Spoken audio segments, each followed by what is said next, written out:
تو اس سے پتہ چلتا ہے کہ اچھا خواب جو ہے، جو سچا خواب ہم جسے کہتے ہیں، وہ نبوت کا 46واں حصہ ہے۔ اور نبی صلی اللہ علیہ وسلم نے یہ بھی فرمایا کہ قرب قیامت میں مومن کا خواب سچے ہوں گے۔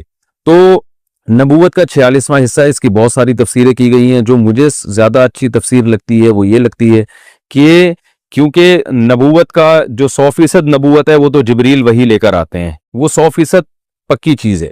اور خواب نبوت کا 46واں حصہ کا مطلب یہ کہ اس وحی کو اگر آپ 46 حصے میں ڈیوائیڈ کریں تو، کیونکہ خواب بھی من جانب اللہ ہوتا ہے، کبھی شیطان کی طرف سے بھی ہوتا ہے تو اللہ کی طرف سے بھی ہوتا ہے، یعنی اس میں دنیا کے ظاہری اسباب کا دخل نہیں ہوتا۔ وہاں جو آپ کو نیوز مل رہی ہوتی ہیں وہ کوئی محکمہ موسمیات والوں نے یا کسی نیوز چینل نے نہیں بتائی ہوتی، اس کا ظاہری سبب نہیں ہوتا، وہ ڈائریکٹ اللہ کی طرف سے یا شیطان کی طرف سے۔ تو اس میں چونکہ اللہ کی طرف سے ہونے کا بھی امکان ہے، تو وہی کو اگر آپ 46 حصوں میں ڈیوائیڈ کریں تو ایک حصہ صداقت خواب میں ہوتی ہے۔ ہر خواب میں اس کا امکان ہوتا ہے کہ یہ من جانب اللہ ہو، لیکن اتنا ہی امکان ہوتا ہے، اور بعض دفعہ وہ سچا نکل آتا ہے۔ تو اس لیے اس کو بالکل خواب کو کالعدم کرنا بھی ٹھیک نہیں ہے، لیکن 100% اس پہ اعتماد کرنا بھی ٹھیک نہیں ہے، کیونکہ عین وہی نہیں ہے بلکہ وہی کا 46واں حصہ ہے۔ تو اس میں دو انتہاؤں کا لوگ شکار ہیں۔ کچھ لوگ تو جو لبرلز ہیں وہ تو خوابوں کو لفٹ ہی نہیں کراتے، کہتے ہیں جیسا مرضی اچھا خواب آ جائے، ایسے ہی بس خیالات ہیں۔ اور کچھ خوابوں کو حد سے زیادہ بڑھا دیتے ہیں، جیسے ہمارے روحانی ٹوپی ڈرامے جو چل رہے ہیں آج کل، اور خواب سینٹر کھولے ہوئے ہیں، خوابوں کی تعبیر سینٹر کھلی ہوئی ہیں، اور جو بھی فون آ رہے ہیں ان کو خوابوں کی تعبیریں بتا رہے ہیں۔ یہ وہ لوگ ہیں جنہوں نے خوابوں کو ان کی حیثیت سے زیادہ بڑھا دی ہے۔ تو ہمیشہ سچے خواب نہیں آتے، اکثر تو آپ کے دن بھر جو کام ہوتے ہیں وہ خواب میں آ رہے ہوتے ہیں آپ کو۔ تو ڈرانے خواب اس لیے آتے ہیں، رات کو پیٹ خراب ہوتا ہے، اس میں گیس ہوتی ہے، آپ جب دن میں پریشان ہوتے ہیں تو خواب بھی ویسے ہی آئیں گے آپ کو۔ بہوؤں کو سانسیں چڑیلوں کی شکل میں نظر آ رہی ہوتی ہیں خواب میں، وہ کوئی تعبیر نہیں ہوتی، اس لیے کہ وہ دن میں جس کو چڑیل سمجھتی ہیں خواب میں وہ چڑیل کی صورت میں آ جاتی ہے۔ تو یہ سب چیزیں تو ہمارے یعنی یہ دن بھر کے جو اسباب اور اثرات ہیں نا ماحول کے، وہ رات کو ہمارے دماغ پہ اس کے اثر پڑ رہا ہوتا ہے۔ تو اس طرح کے خوابوں کو لفٹ نہیں کرانی چاہیے۔ اکثر شادی شدہ خواتین کو جٹھانی سانپ کی شکل میں آ رہی ہوتی ہے، تو بلا وجہ اس کی تعبیریں پوچھ رہی ہیں۔ بھائی وہ سانپ اس لیے کہ وہ آپ کی جٹھانی ہے، وہ اگر آپ کی بہن ہوتی تو نہیں آتی سانپ کی شکل میں، پھر وہ خوبصورت فرشتے کی شکل میں آ رہی ہوتی۔ تو اس لیے ان چیزوں کو زیادہ لفٹ نہ کرائیں۔ لیکن بعض دفعہ واقعی خواب سچا بھی ہو جاتا ہے، اس کی تعبیر بھی ہوتی ہے، اور اس کی ایک بڑی علامت یہ ہے کہ انسان کو خود احساس ہوتا ہے یہ سچا خواب ہے، یہ کوئی معمول سے ہٹ کر کوئی بات ہے اور اس میں مجھے اللہ کی طرف سے کوئی گائیڈنس ملی ہے۔ تو اس میں پھر یہ ہے کہ اس میں چند شرطوں کے ساتھ اس پر عمل کیا جائے گا۔ اس کو پہلی بات شریعت کے خلاف نہ ہو، نبی صلی اللہ علیہ وسلم کی احادیث سے جو چیز ثابت ہے، فقہ سے جو چیز ثابت ہے، خواب اگر اس کے اگینسٹ ہے تو خواب کو رد کر دیا جائے گا، اور فقہا نے جو دین بیان کیا اس کو لیا جائے گا۔ کوئی کسی عمل کی فضیلت خواب سے ثابت نہیں ہوتی، کسی عمل کا مستحب ہونا بھی خواب سے ثابت نہیں ہوتا کہ آپ کو خواب میں آ کے یہ کس فرشتے نے کہہ دیا کہ جو ہے نا آپ تہجد کے وقت 8 رکعتیں پڑھیں تو یہ ثواب ملے گا، تو 8 رکعتوں کا الگ سے کوئی ثواب نہیں ہے، جو تہجد کی ہیں وہی ہیں۔ یا کسی کو آ کے بتا دیا کہ یہ والی تسبیح پڑھو گے تو یہ ثواب ملے گا، تو ثواب ملنا نہ ملنا یہ شرعی معاملہ ہے، یہ قرآن و سنت سے پتہ چلے گا، اس کو خوابوں سے کوئی تعلق نہیں ہے۔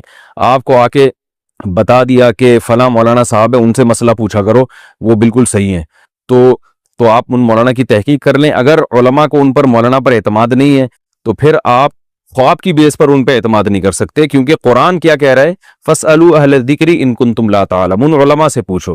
تو جب علماء کسی پر اعتماد نہیں کر رہے ہیں تو سارا دن آپ کو خواب میں بشارتیں ملتی رہیں کہ یہ بہت نیک ہے، یہ بڑے بزرگ ہیں، اس کی بزرگی پر یقین نہ کریں آپ، کیونکہ یہ علماء کے قول میں اور خواب میں جب تضاد ہو رہا ہے تو قرآن آپ کو علماء کے قول کی تقلید کا حکم دے رہا ہے۔ ایسے موقع پہ فَاسْأَلُوا أَهْلَ الذِّكْرِ، اہل علم سے رابطہ کرو۔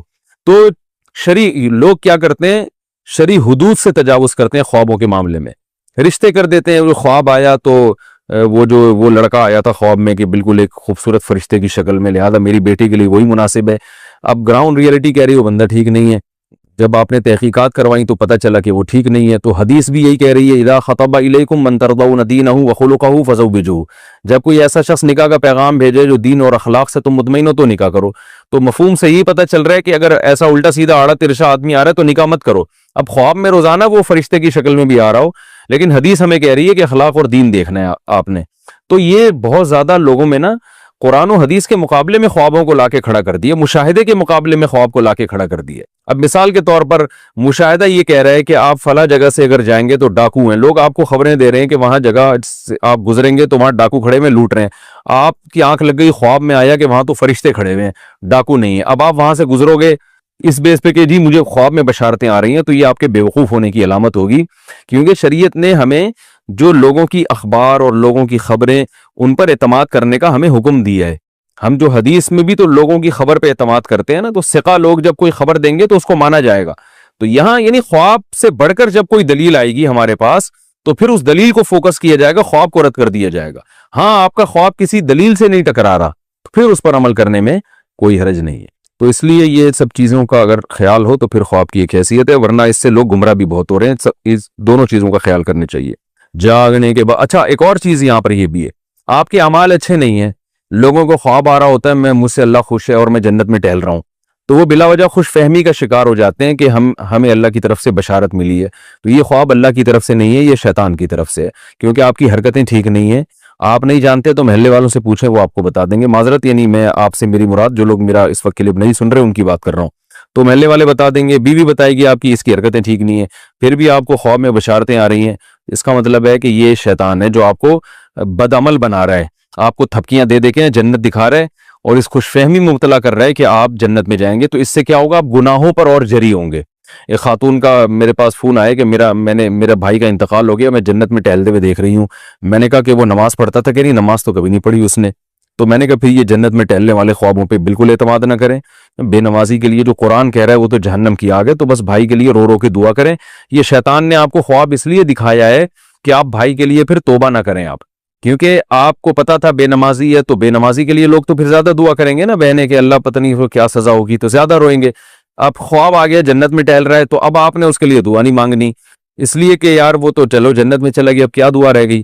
تو شیطان چاہ رہا ہے کہ وہ پیچھے جو لوگ دعا مانگتے تھے نا وہ بھی نہ مانگے۔ تو یہ پہلے عمل ہے، بعد میں یہ ساری چیزیں۔ تو ہاں آپ کے نیک اعمال ہیں، اچھے اعمال ہیں، گناہوں سے بچنے کی توفیق مل رہی ہے آپ کو ماشاءاللہ، اور جو ہے آپ دین پہ مضبوطی سے قائم ہیں، پھر خواب میں اگر خوشخبری مل رہی ہے جنت کی تو پھر یہ اللہ کی طرف سے یقیناً تسلی ہے، کیونکہ یہ خواب دلیل شرعی سے ٹکرا نہیں رہا ہے، بلکہ دلیل شرعی اس خواب کی اور تائید کر رہی ہے۔ پھر اس خواب کو جو ہے نا ایک تسلی کے طور پر بیان بھی کیا جا سکتا ہے اور تسلی بھی ہو سکتی ہے، الحمدللہ بھائی اللہ کی طرف سے خوشخبری مل رہی ہے۔ اسی طرح آپ کے اعمال بہت اچھے ہیں، آپ شریعت پہ مکمل چل رہے ہیں، اپنی طرف سے جتنی کوششیں کر رہے ہیں، خواب میں آپ جہنم کی آگ میں جل رہے ہیں، تو بھی مایوسی کی ضرورت نہیں ہے۔ یہ شیطان ہے جو آپ کو عمل سے ہٹا رہا ہے، مایوس کر رہا ہے، کیونکہ اللہ نے کہا جس کا عمل اچھا ہوگا اس کو جنت میں لے کے جاؤں گا۔ تو اس لیے پہلے عمل بعد میں یہ خواب، یہ پوری۔ تو بعض خواب ایسے ہوتے ہیں نا، انسان کی چھٹی حس کہہ رہی ہوتی ہے کہ یہ جھوٹا خواب نہیں ہے، تو خواب اس کو آیا، اس کو لگا کہ چھٹی حس نے کہا یار یہ بڑا عجیب خواب ہے۔ اس نے کیا کیا، اپنے سارے درباریوں کو جمع کیا اور کہا انی ارا سبع بقرات سمان، میں نے دیکھا 7 موٹی موٹی گائیں، یاکلہن سبع عجاف، انہیں 7 دبلی دبلی گائیں کھا رہی ہیں، وسبع سنبلات خضر، اور 7 ہرے خوشے جو گندم کے نہیں ہوتے ان کو 7 سوکھے خوشے کھا کے ختم کر رہے ہیں۔ یا ایھا الملأ افتونی فی رؤیایا، اے میرے درباریوں، بڑے لوگوں، میرے اس خواب کی تعبیر بتاؤ اگر تم تعبیر بتا سکتے ہو۔ انسان کی عادت ہے جو چیز نہیں آتی نا، کم بخت کبھی منہ سے یہ نہیں پھوٹے گا کہ مجھے نہیں پتا۔ یہ بہت پڑھے لکھے ہونے کی علامت ہوتی ہے کہ آپ کو جو بات نہیں آتی آپ کہتے ہیں سر مجھے معلوم نہیں۔ دنیا میں 100% چیزیں کسی کو بھی نہیں پتا ہوتی، لیکن بعض لوگوں کو شوق ہوتا ہے ہر فیلڈ میں ٹانگ اڑانے کا۔ حدیث کا علم بھی ان کے پاس ہے، فقہ کی علم بھی ان کے پاس ہے، میڈیکل سائنس بھی ان کے پاس ہے، انجینئرنگ کا علم بھی ان کے پاس ہے، جہاز اڑانا بھی یہ جانتے ہیں، سیاست پہ تبصرہ بھی یہ بہت اچھا کر سکتے ہیں، فوج سے بھی ان کے بڑے اچھے تعلقات ہیں، ایجنسی سے بھی ان کے بڑے اچھے تعلقات ہیں، اور بخاری کا بھی ان کو پتا ہے، مسلم کا بھی ان کو پتا ہے، تاریخ بھی ان کو پتا ہے، انہی کو سب کچھ پتا ہے، باقی دنیا میں سب گھاس کھا رہے ہیں۔ تو مارکیٹ میں یوٹیوب پہ اس قسم کی چیزیں ہول سیل کے حساب سے موجود ہے۔ تو یہ جو درباری تھے نا بادشاہ کے محل میں، ان کو چاہیے تھا بول دیتے ایکسکیوز می سر، ہمیں اس کی تعبیر معلوم بولو نہیں ہے، بول دیتے سر پتہ نہیں کیا تعبیر ہے۔ لیکن کیا جب مجھے ایک دفعہ نا 2 سال پہلے ہمارے کسی دوست نے تعبیر پوچھی، میں تو تعبیریں بتاتا نہیں، ٹائم ہی نہیں ہے ہمارے پاس بھائی، اب وہ چپک گئے کہ یار مجھے تعبیر بتاؤ تعبیر بتاؤ۔ میں نے کہا بھائی میرا دماغ نہیں ہے ابھی، میں کدھر بیٹھ کے سوچوں کیا تعبیر ہے اس کی، ہمیں اپنے پتہ نہیں کتنے خواب آ رہے ہوتے ہیں، لیکن وہ تھے بھی بہت قریبی، پیچھے پڑ گئے۔ پھر میں نے سوچنا شروع کیا، مجھے کوئی تعبیر کھوپڑی میں نہیں آئی۔ میں نے ان کو کہہ دیا بھائی مجھے اس کی تعبیر معلوم نہیں ہے، کسی اور سے پوچھو. ایک شعر سناؤں ذرا غور سے سنو, آگے آتا نہیں کسی اور سے سنو. ٹھیک ہے نا, یہ والا شعر ہم نے ان کو سنا دیا. وہ پھر جبک گئے, نہیں جی مجھے تعبیر بتاؤ. اب پتہ نہیں خواب کیا تھا, اللہ کی قدرت کے میں ایک دن چائے پی رہا ہوں اور مجھے اس خواب کی تعبیر دماغ میں آ گئی, اور ایسی خاندانی آئی کہ بالکل جو بھی سنتا وہ کہتا ہے یار ہٹو بچوں تعبیر ہے. تو میں نے ان کو خواب کی تعبیر بتائی اور وہ ان کے حالات پر بالکل فٹ آ رہی تھی. تو بعض دفعہ انسان کے دماغ میں اللہ تعبیر ڈال دیتے ہیں, بعض دفعہ تعبیر نہیں ڈال. اکثر میں خواب بتاتا ہوں نا, ایک خاتون نے مجھے کہا کہ میں نے اپنے شوہر کو دیکھا گندے کپڑوں میں, گندے لباس میں. وہ خاتون اپنے شوہر کے خلاف یہ خواب مجھے سنانا چاہ رہی تھی کہ شوہر گندے کپڑوں میں, اس کا مطلب بندہ میلا ہے. یہ بندہ کیا ہے, کہتے ہیں نا میلا, اور اس کے بچے بھی ہوتے ہیں, لوگ کہتے ہیں میلے کا وہ اس کے ابا کو لوگ کہتے ہیں میلے کا باپ آ رہا ہے. ٹھیک ہے نا. تو میں نے اس خاتون سے کہا کہ مجھے اس کی تعبیر یہ معلوم ہوتی ہے کہ آپ ٹھیک نہیں ہو. وجہ اس کی ہے کہ شوہر کا لباس میلا, تو شوہر کا لباس تو بیوی ہے. قرآن کہتا ہے نا ہن لباس لکم وانتم لباس لہن, بیوی کا لباس شوہر ہے اور شوہر کا لباس کیا ہے, بیوی. تو اللہ نے آپ کو تنبیہ کی ہے کہ آپ ٹھیک ہو جاؤ. تو وہ پھر جب ان کی حالات سامنے آئے نا تو پتا چلا کہ واقعی عورت کا سلوک شوہر کے ساتھ ٹھیک نہیں تھا. بعض دفعہ اس کے برعکس بھی ہوتا ہے, میاں ٹھیک نہیں ہوتا, لیکن کبھی ایسا بھی ہو جاتا ہے, کہیں کہیں چیدہ چیدہ ایسے واقعات بھی مل جاتے ہیں کہ کہیں خاتون کا سلوک ٹھیک نہیں ہوتا. تو خواب کی تعبیر بعض دفعہ ذہن میں آتی ہے, بعض دفعہ نہیں آتی. جب نہیں آئے انسان بول دے بھائی مجھے معلوم نہیں, لیکن ان کو یہ توفیق نہیں ہوئی کہ منہ سے پھوٹ دیں کہ ہمیں معلوم نہیں ہے. ظاہر ہے بےزتی ہو جائے گی, تو بادشاہ کہے گا تم پھر ہو کیا, اتنے بڑے فنٹر کیوں بنے ہوئے ہو. تو جواب میں کہنے لگے اغواص و احلام, بادشاہ سلامت یہ خواب نہیں ہے, پراگندہ خیالات ہیں. دن بھر حکومت کے کاموں میں آپ مصروف رہتے ہیں, بغاوتوں کو کچلنا, سلطنت کی حدود کو, ظاہر ہے ٹینشن میں آدمی کو جیسے ساس سانپ کی شکل میں اور جٹھانی چھپکلی کی شکل میں آ سکتی ہے, تو آپ کو بھی موٹی پتلی گائیں خواب میں کیا ہو رہی ہیں, آ رہی ہیں. وما نحن بتأویل الاحلام بعالمین, اور اس قسم کے جو الٹے الٹے خواب ہوتے ہیں نا ان کی تعبیریں ہم نہیں جانتے. یہ تو خواب ہی نہیں ہے, تو ہمیں دماغ میں الٹ پٹانگ خیالات تھے جو گائے اور بھیڑ بن کے آ گئے. یہ والے خوابوں کی تعبیر ہم نہیں جانتے, وہ خاندانی خواب ہو تو سنائیں, ہم تعبیر بھی بتائیں. وقال الذی نجا منہما, جس کو نجات ملی تھی نا, جو بادشاہ کو شراب پلانے پر مامور تھا, اس کو ایک دم یاد آیا, ارے خواب کی تعبیر تو یوسف نے بتائی تھی اور بڑی صحیح تعبیر نکلی تھی. فوراً نمبر بنانے کے لیے بادشاہ سے کہنے لگا انا انبئکم بتأویلہ فارسلون, میں بتاؤں گا تعبیر, مجھے ایک بندہ معلوم ہے, اس کے پاس مجھے بھیجو. حالانکہ اب تک وہ بندہ اس کو یاد نہیں تھا, اب اپنا مفاد ہے نا تو بندہ بھی یاد آ گیا. پھر کیا کہتا ہے, یوسف ایھا الصدیق, یوسف اے دوست. بھائی اتنی گہری دوستی تھی تو بندے کو بھول کیوں گئے. مفاد میں انسان القاب بھی لگاتا ہے اور یاد بھی رکھتا ہے, جہاں مفاد ختم بھول جاتا ہے. یوسف ایھا الصدیق, یوسف اے میرے دوست, افتینا فی 7 بقرات سمان, ذرا فتویٰ دے ہمیں, ذرا مسئلہ بتائیں, ذرا تعبیر بتائیں.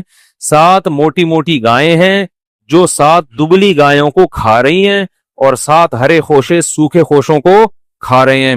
لعلی ارجع الی الناس, میں فوراً یہ تعبیر لے کے لوگوں کے پاس جاؤں گا, ان کو پتہ چل جائے گا. حضرت یوسف نے ایک لمحہ بھی توقف کیے بغیر فوراً تعبیر بتانا شروع کر دی. یہ معجزہ تھا ان کا.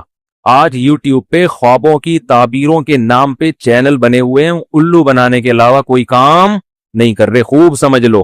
دیکھو جن دنیا میں جو بے روزگار ہوتا ہے نا, اس کو کوئی نہ کوئی ٹیکنیکل طریقہ چاہیے ہوتا ہے.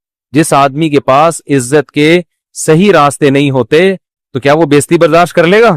تو وہ عزت کے دوسرے 2 نمبر راستے اختیار کر لیتا ہے.